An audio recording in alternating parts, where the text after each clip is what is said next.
그러므로 함께 하늘의 부르심을 받은 거룩한 형제들아, 우리가 믿는 도리의 사도이시며 대제사장이신 예수를 깊이 생각하라. 그는 자기를 세우신 이에게 신실하시기를 모세가 하나님의 온 집에 산 것과 같이 하셨으니, 그는 모세보다 더욱 영광을 받을 만한 것이 마치 집 지은 자가 그 집보다 더욱 존귀함 같으니라.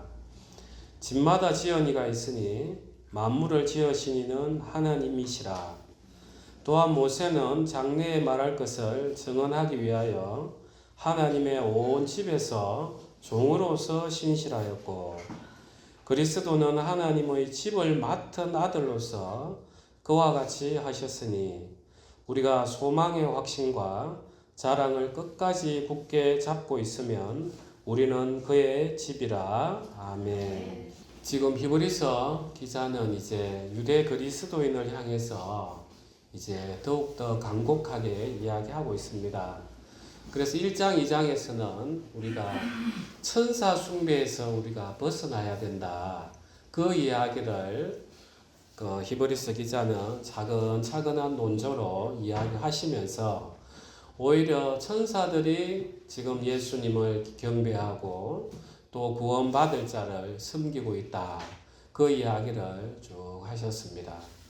그래서 실로 우리가 보기에는 이 영적인 세계가 보이지 않기 때문에 그런가 생각할 수 있는데, 우리의 삶을 차근차근 생각해 보면은 참 어떻게 이런 일이 있었을까? 참 그때 신기하다. 우리가 나도 모르게 그런 이야기들을 할 때가 있단 말이죠. 그게 이제 영적인 세계로 보면은 하나님께서 천사들을 통해서 우리를 보호하시고 지켜주시고 이러는 세계를 지금 보여주고 있는 것입니다. 그래서 오늘 히브리서 3장에서는 이제 그 유대 그리스도인들이 그렇게 존경에 맞지 않는 그 모세에 대해서 예수님하고 한번 또 이렇게 비교를 하고 있습니다. 그야말로 유대 그리스도인들은 유대교가 그야말로 모세가 하나님으로부터 받은 율법, 그리고 또 하나님께서 율법을 주실 때 말로 설명해 준 규례, 그걸 자기들은 탈무드라 해가지고 여기에 온전히 진짜 집중해 있단 말이에요. 그래서 이 히브리서 기자는 예수님의 오히려 모세가 보이고자 했던 그 실체임을 이제 또 설명을 해 주십니다. 그래서 오늘 이 설교도 그냥 모세하고 예수님 비교를 떠나가지고 쭉 들어보시면 우리가 성경을 읽어낼 때 어떻게 읽어내고 우리가 율법을 통해서 어떻게 살아야 되는가를 너무나 잘 보여주는 것입니다. 오늘 그러면 또 차근차근 한번 설명을 해 보겠습니다.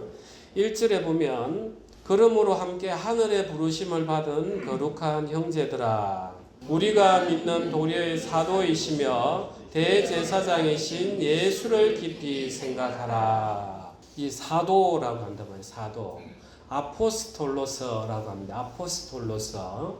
이 아포가 뭐로 붙어 이 뜻이고, 스텔레가 이제 보내다 이런 뜻이에요. 그래서 뭐로부터 보내심을 받은 자, 이게 이제 사도죠. 그래서 예수님이 이 땅에 사도로 오셨어요. 그러면은 누가 보내셨고, 사도라는 것은 단순히 심부름꾼이 아니에요. 그 주인을 대신해서 의사를 표시하고, 그 의사를 표시하면 그 효과가 주인에게 그대로 미치는, 우리가 오늘날 법적인 용어로 대리라고 하는데, 그 사명을 전달하는 분이 바로 이제 사도라는 거예요. 그러면 예수님은 어떠한 임무를 부여받고 이 땅에 오셨습니까? 하나님께서 그 당신을 믿는 자들을 이제 영원토록 살아갈 수 있는 영생을 주시기 위해서 이 땅에 보내심을 받았다는 거예요.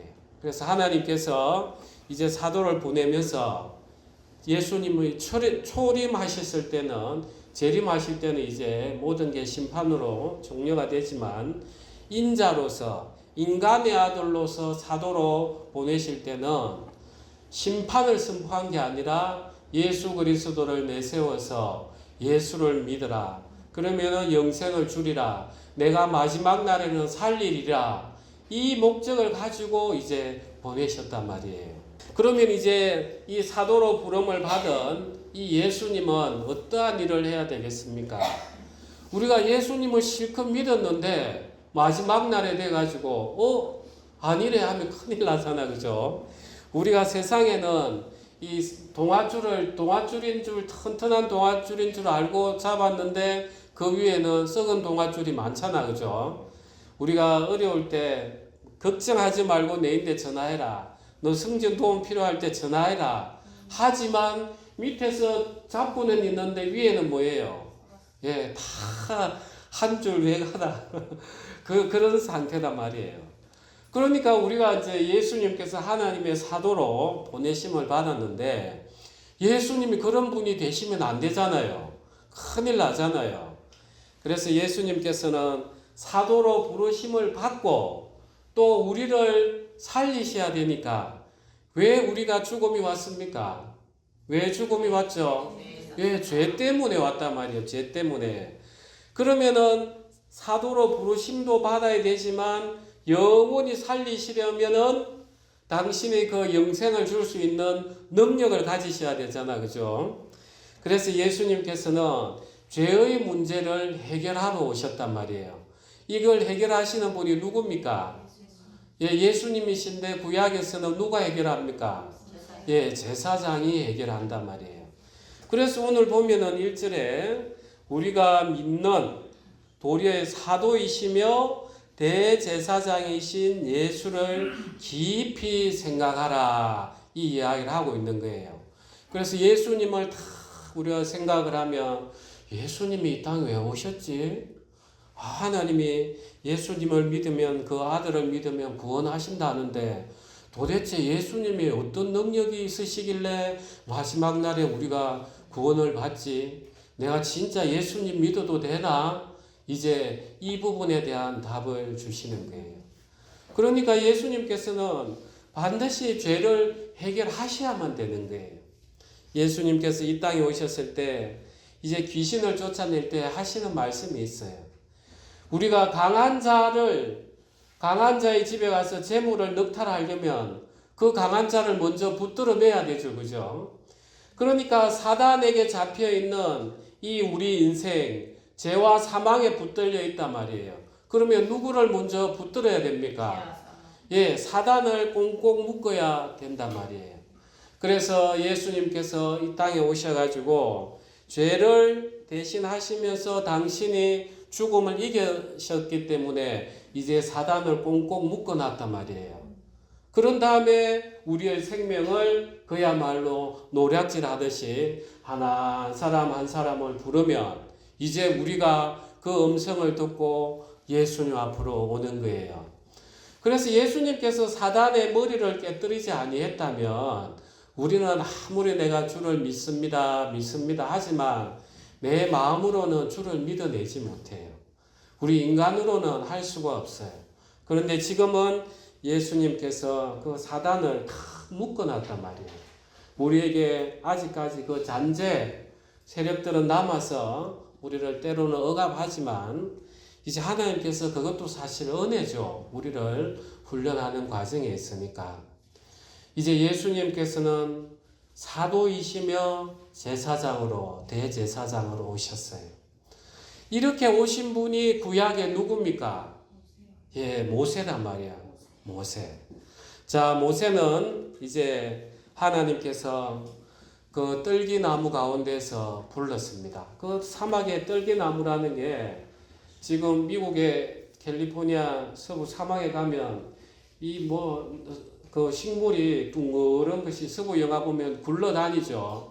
불만 살짝 되면은 다 타버리는 이런 거단 말이에요. 그런데 그 떨기나무 가운데서 모세를 불렀어요. 모세가 이제 불이 너무 신기하니까 가서 보니까 하나님께서 이제 내 백성을 애굽 바로에 가서 구해줄 테니까 내가 너를 보내겠다. 이렇게 해서 모세도 사도로 부르심을 받아서 이제 애굽으로 갔어요. 그래서 오늘 이 말씀에는 모세하고 예수님을 계속 비교하는 부분들입니다. 그러면 이제 우리의 모세의 삶을 통해서 이게 도대체 예수님하고 어떤 관계에 있는지 우리가 한번 생각을 해봅시다.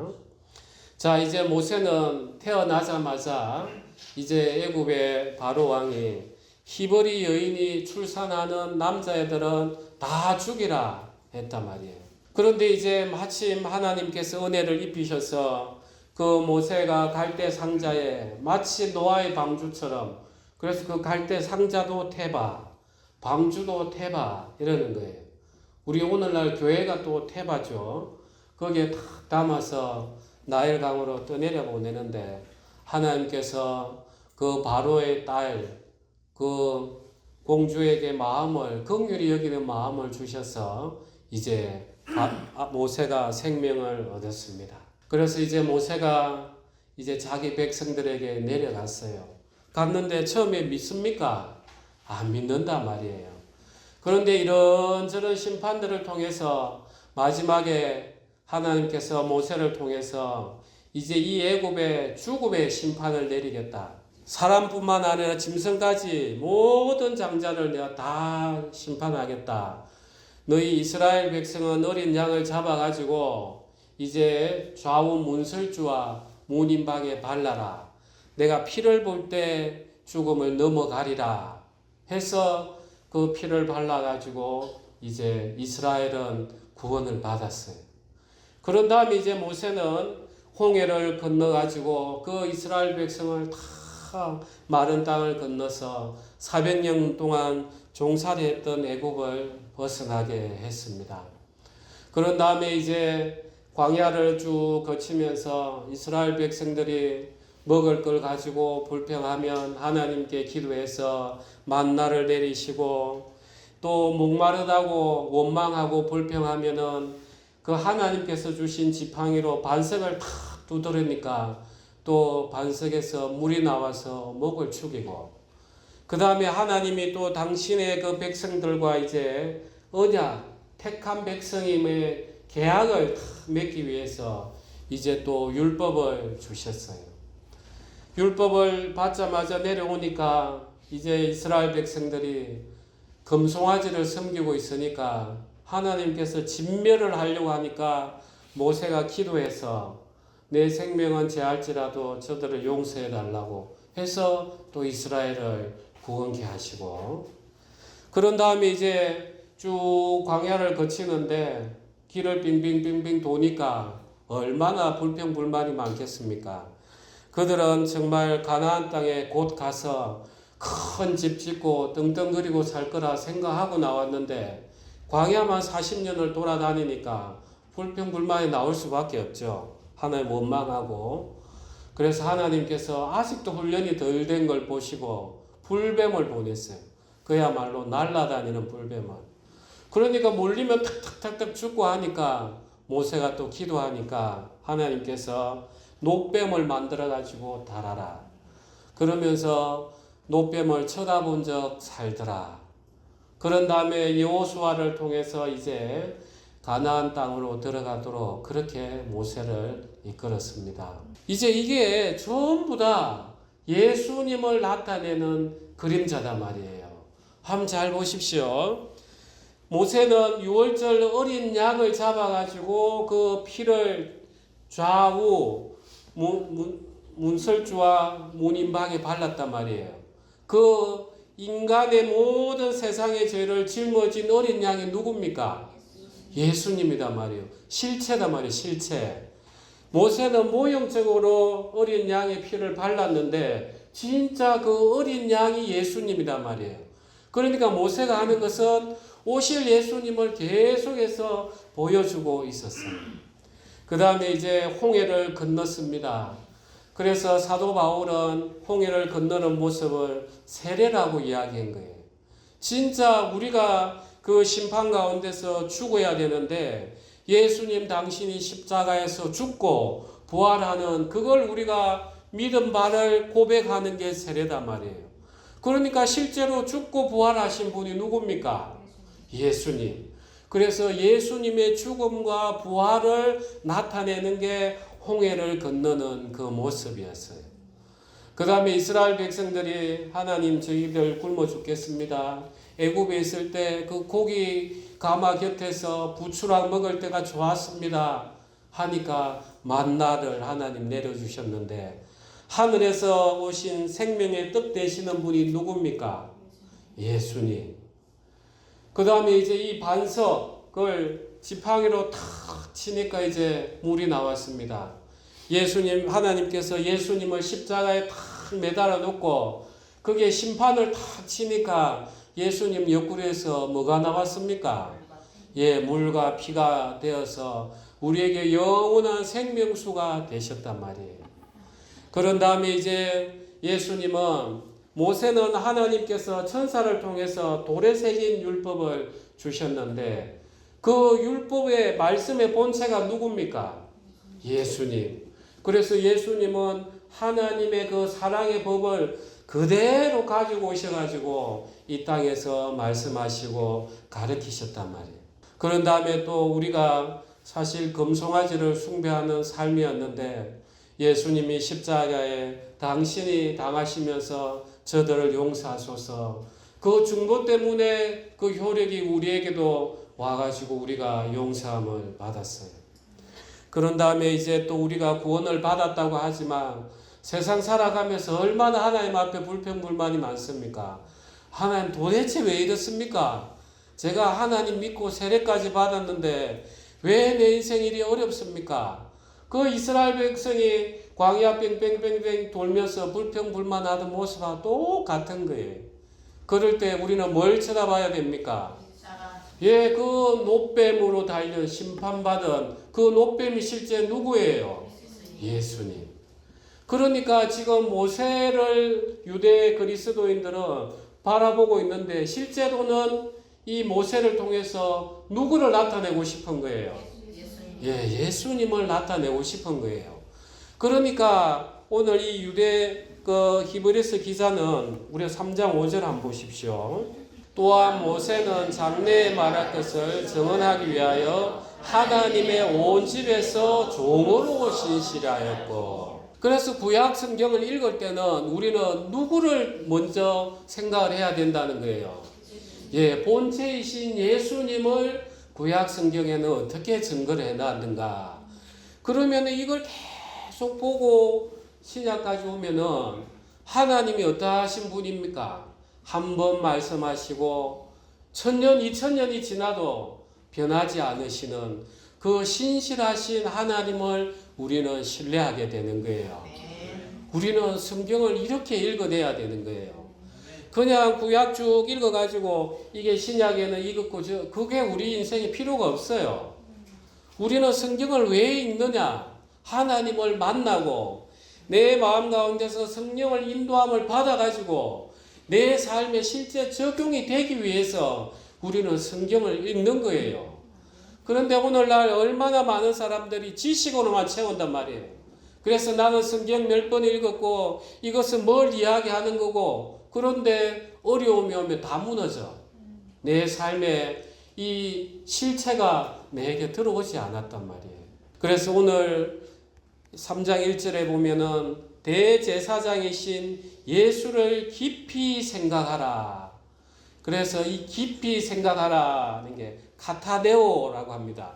이 카타가 완전히 철저히 네오는 이제 아주 온 마음을 다해서 마음과 머리를 다 동원을 해서 생각을 해라 이 뜻이에요. 그래서 우리가 성경을 쭉 읽으면서 예수님에게 어떤 부분을 가르치시지? 그야말로 철저하게 이 부분이 예수님의 어떤 부분을 가르치고 그러면 하나님이 이걸 어떻게 이루셨지? 이걸 묵상하면 우리는 정말 하나님은 변하지 않으시는 분이시구나. 이걸 우리는 믿게 되는 것입니다. 이제 여기까지가 이제 예수님하고 모세를 비교하는 것입니다.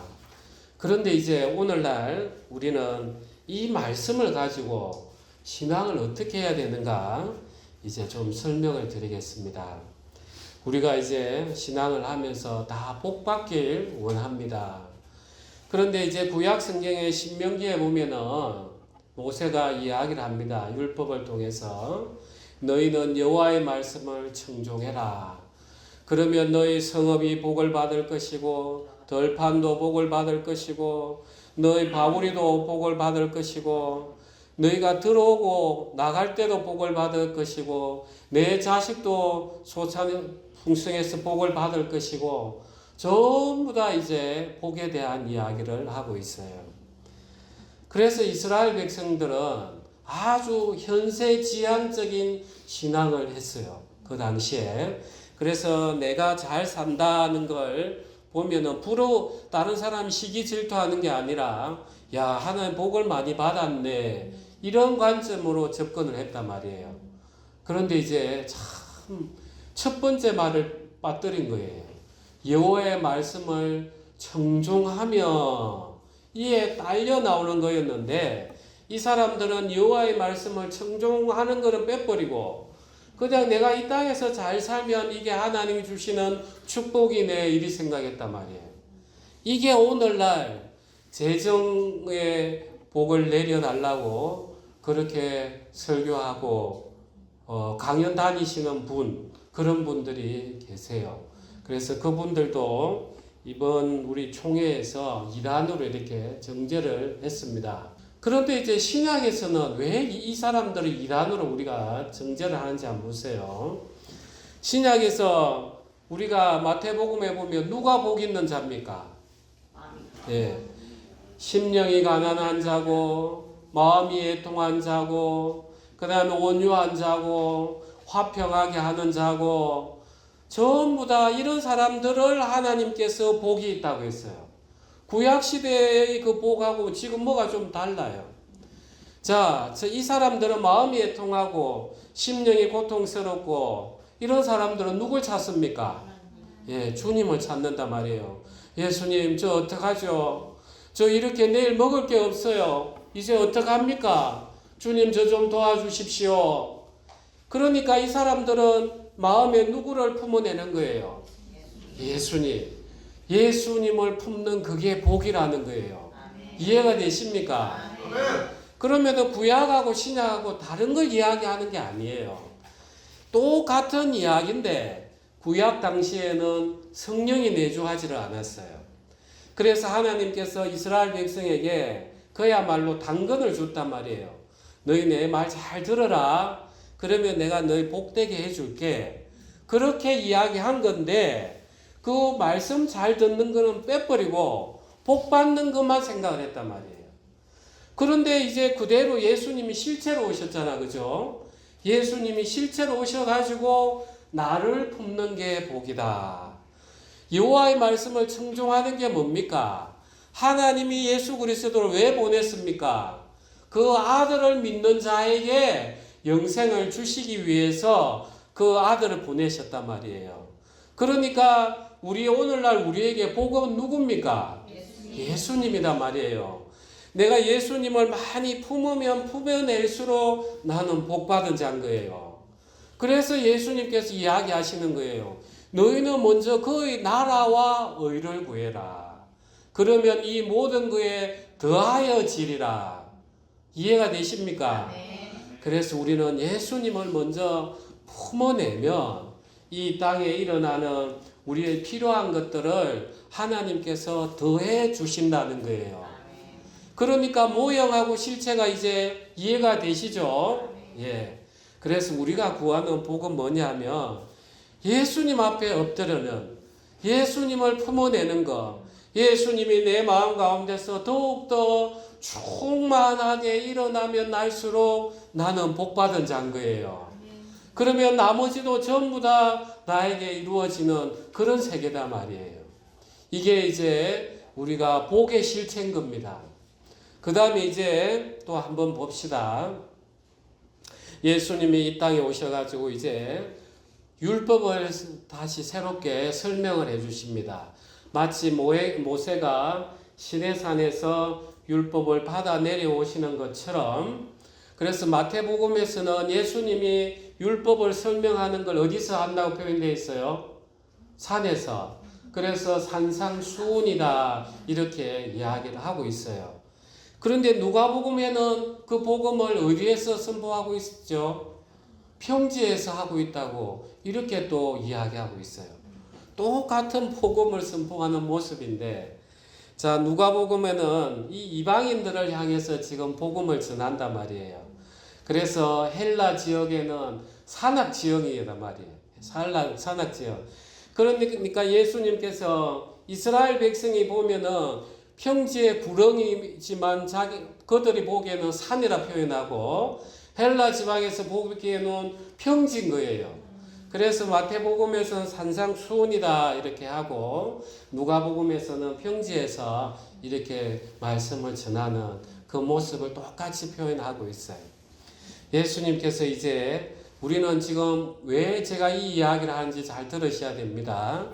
구약에서 말한 그 율법의 실체가 오늘날 어떻게 되는지 또 모세와 예수님 통해서 비교하는 겁니다. 구약에서는 사람을 살인하지 말라 한단 말이에요. 그런데 예수님은 뭐라 하십니까? 형제를 미워하는 자마다 심판을 받았다 한단 말이에요. 그러면은 내 마음에 형제만 미워하면은 나는 사람을 죽인 거하고 똑같다 이거예요. 그 다음에 구약에서는 간음하지 말라 하는데 예수님은 뭐라 하셨습니까? 예, 마음의 음욕을 품고 여자를 바라보는 사람, 그는 이미 간음했다는 거예요.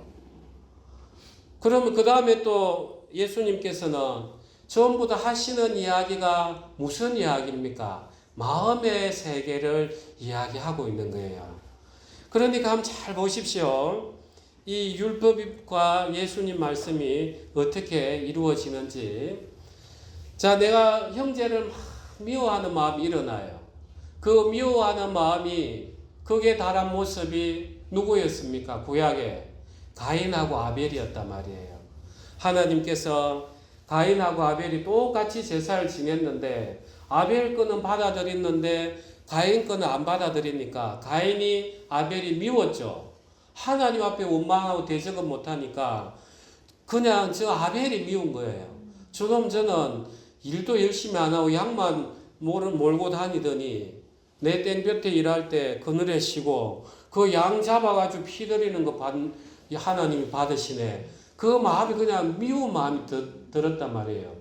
그러니까 죽음 살인을 해내더라는 거예요. 그 다음에 이제 음욕을 품은 자, 이 음욕이 하나하나 마음에 품어지다 보면은, 야, 저 여자랑 내가 하룻밤 자면 좋겠다.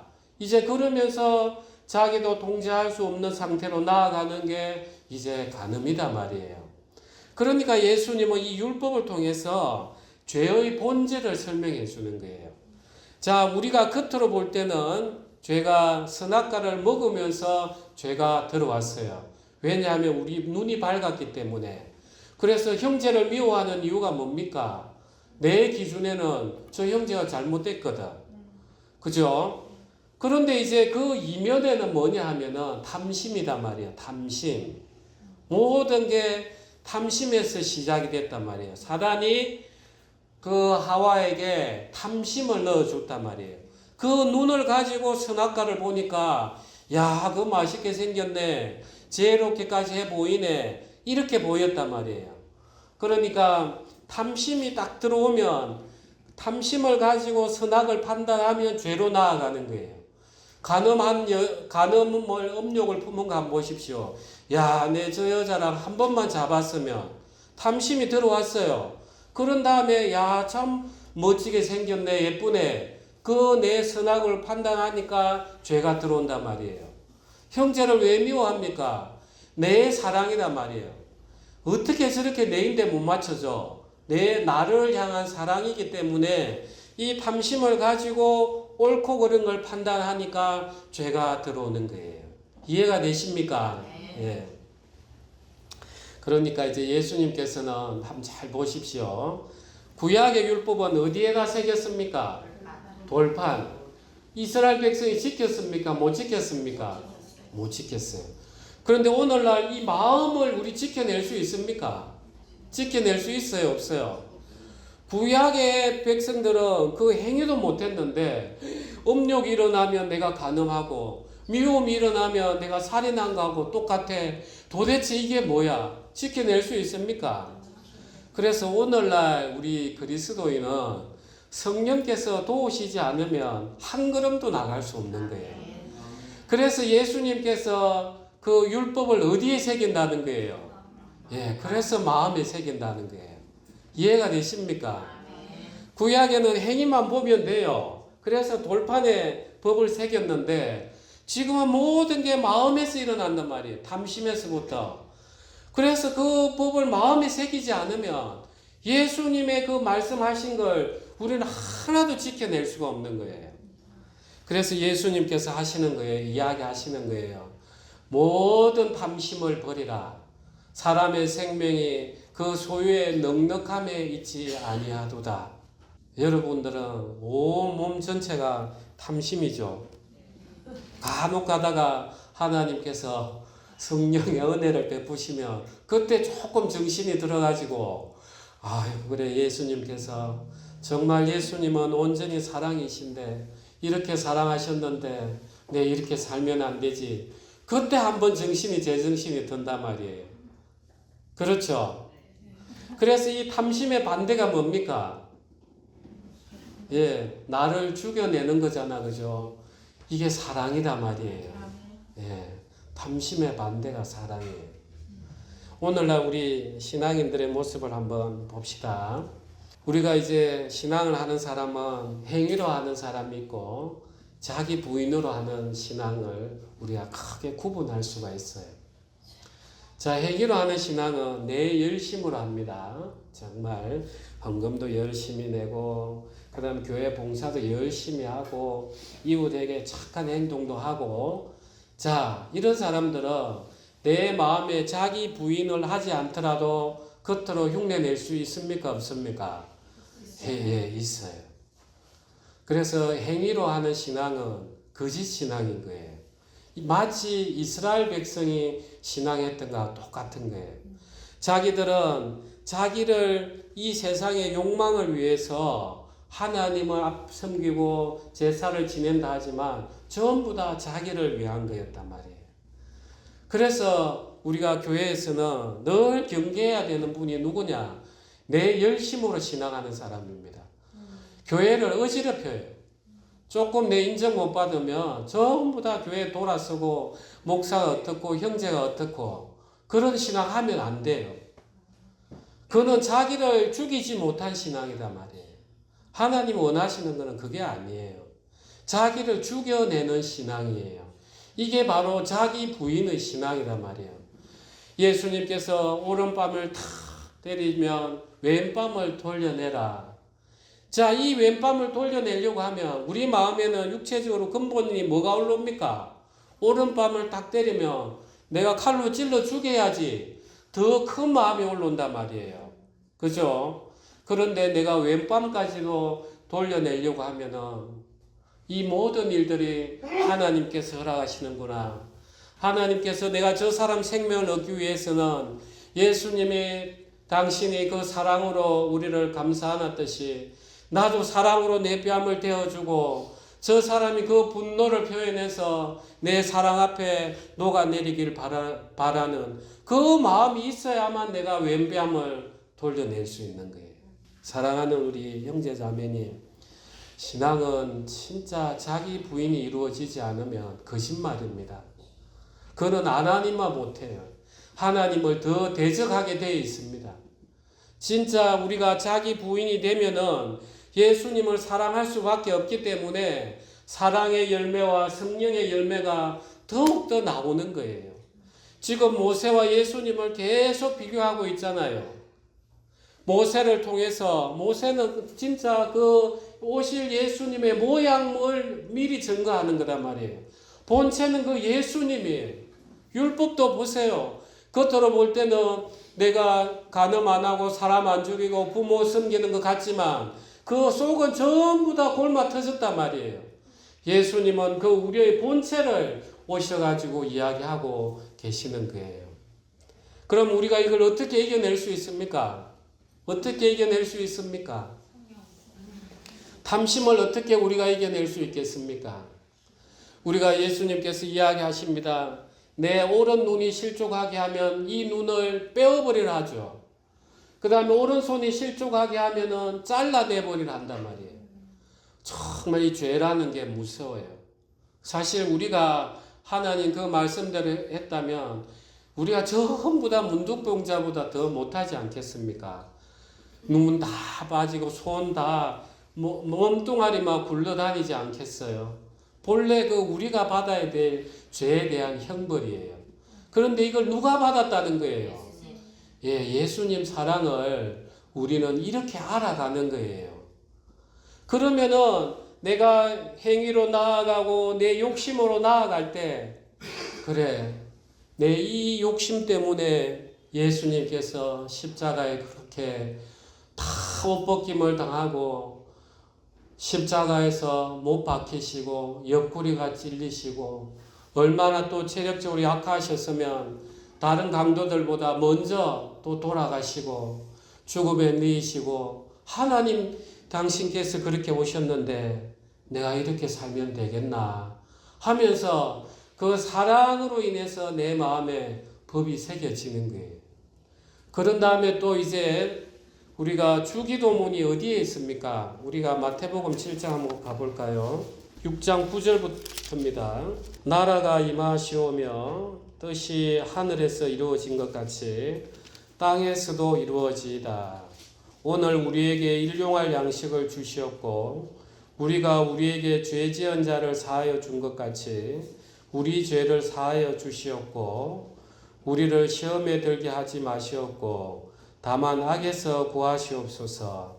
나라와 권세와 영광이 아버지께 영원히 있사옵나이다. 아멘. 자, 이 마태복음이 있는 위치를 한번 보십시오. 지금 예수님께서 율법을 설명하는 한복판에 있어요.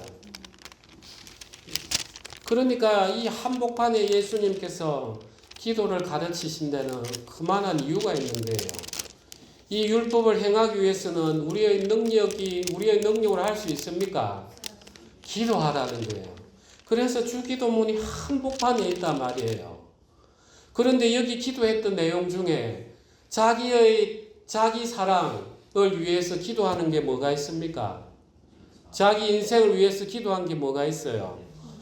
오늘 우리에게 일용할 양식을 주시었고 이 외에는 없단 말이에요. 모든 탐심을 다 물리치고 나니까 하나님, 제가 주님 뜻대로 사랑을 실천합니다. 주님께서 내 오늘 하루의 인생을 책임져 주십시오. 여기에 모든 게 담겨 있는 거예요. 그래서 우리는 기도하지 않으면 갈 수가 없는 거예요. 이 삶이. 그냥 일주일에 이렇게 한번 와가지고 말씀 듣고 우리 잠시 기도하고 이는 우리 마음 변화될 수가 없어요. 그러니까 하나님께서 마음 변화를 안 받으니까 인생의 어려움을 계속 허락하시는 거예요.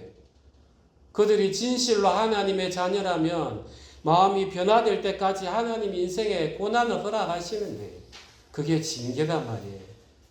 그런데 우리는 참 이 세계를 못 놔요. 죽을 것 같거든. 죽을 것 같거든. 그래서 우리는 예수님이 우리를 얼마나 사랑하시고 우리가 어떻게 이 기도로 나아가야 되는가. 그래서 우리가 기도를 하면 예수님께서 하나님 우편에서 중보하여 주시고 그 중보하심으로 통해서 성령께서 우리 안에서 더 기도하게 하시고 힘을 주시고 능력을 주시면서 하나하나 자기를 부인하면서 예수님의 길을 따라갈 수 있는 것입니다.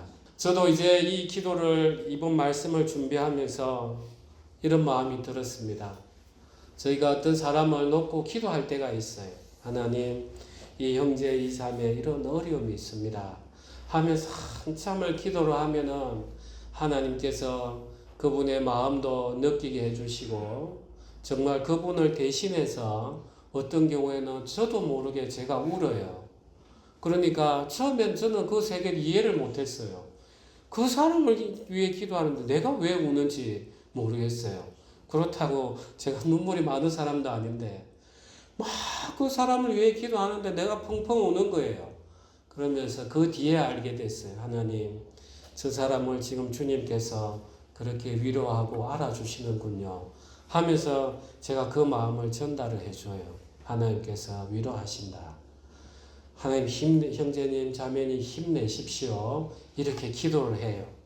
그래서 기도를 하면서 느끼는 게 뭐냐 하면 성령이 이 모든 걸 끌어주시는구나 하면서 더 이쪽 세계를 나아가는 거예요.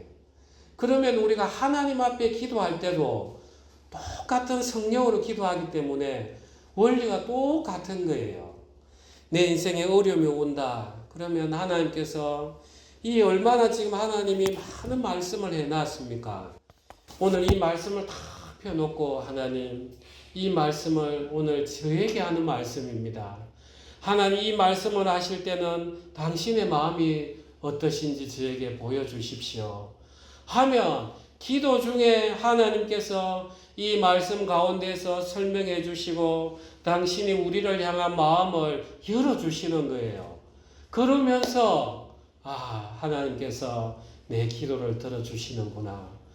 그러면은 자기도 모르게 그 기도의 세계에 그냥 쏙 빨려 들어가는 거예요.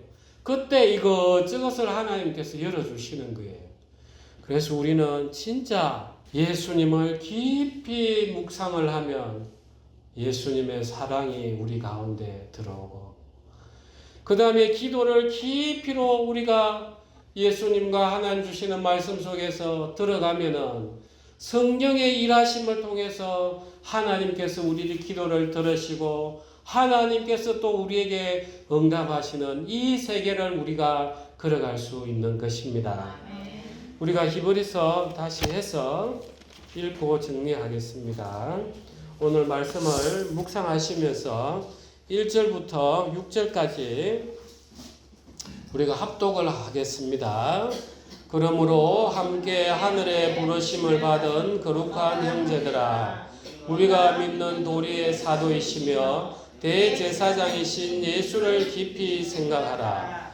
그는 자기를 세우신 이에게 신실하시기를 모세가 하나님의 온 집에서 한 것 같이 하셨으니 그는 모세보다 더욱 영광을 받을 만한 것이 마치 집 지은 자가 그 집보다 더욱 존귀함 같으니라. 집마다 지은이가 있으니 만물을 지으신 이는 하나님이시라.